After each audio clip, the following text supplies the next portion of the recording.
Listo, en la picadita de los sábados aquí en Ecomedios AM 1220. Para comenzar, la última columna de nuestro queridísimo profe Diego Barovero, ya con ustedes. Hace 40 años la Argentina daba un paso fundamental en el proceso de consolidación definitiva de sus instituciones constitucionales, reconstruidas en 1983. La Cámara Federal de Apelaciones de la Capital Federal, en lo criminal y correccional, dictaba sentencia en el ejemplar Juicio a las Juntas,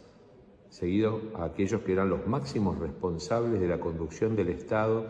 durante la dictadura cívico-militar llamada Proceso de Reorganización Nacional, y por ende también autores responsables de la comisión de delitos aberrantes contra la dignidad y la vida de las personas secuestradas fuera de todo marco jurídico legal mientras duró su todopoderoso dominio en el territorio nacional. Ello fue posible gracias a la determinación firme del presidente Raúl Alfonsín, que ya en la campaña para los comicios del 30 de octubre de 1983 había comprometido su palabra en el caso de triunfar en la búsqueda de la verdad y la justicia para las miles de víctimas de la represión atroz e ilegal que se había desplegado sobre la sociedad argentina en su conjunto. No había una demanda social colectiva en torno a dicha circunstancia. Fue ante todo un compromiso ético propio del presidente electo, al impulsar a esa todavía joven, naciente República Democrática y sus bases fundantes en un principio moral que implicaba, ante todo, la necesidad de revisar el pasado y en un marco de absoluta transparencia y legalidad desarrollar una acción reparadora del Estado bajo los principios del debido proceso. Bajo esas motivaciones, el presidente Alfonsín, en acuerdo de ministros, dictó los decretos 157 y 158, apenas había asumido la titularidad del Poder Ejecutivo, mandando enjuiciar a las cúpulas guerrilleras, como también a los responsables integrantes de las 3 primeras juntas militares. El paso imprescindible fue impulsar en el nuevo Parlamento la derogación de la autoamnistía que los propios militares habían decretado para que no se investigaran los hechos de violaciones a los derechos humanos. La intención primaria del presidente Alfonsín fue que las propias Fuerzas Armadas, a través de una acción ejemplarizadora del Consejo Supremo, su órgano jurisdiccional, llevara a cabo un procedimiento que desembocara en la exposición de la verdad de aquellos horrores y aplicara los castigos consecuentes a sus compañeros de armas que habían deshonrado su uniforme y su juramento. No fue así, ya que el Consejo Supremo distrajo el tiempo otorgado para la instrucción sumarial en dilaciones y artilugios que solamente pretendieron impedir la acción persecutoria. Pero como la propia democracia naciente había previsto un mecanismo de superintendencia y apelación en el ámbito de la justicia ordinaria, así fue como ante las injustificables dilaciones, finalmente el órgano judicial se abocó a la denominada causa 13, notificando al fiscal y a los defensores de los acusados para asegurar a todas las partes involucradas que se cumplieran las previsiones de un juicio justo.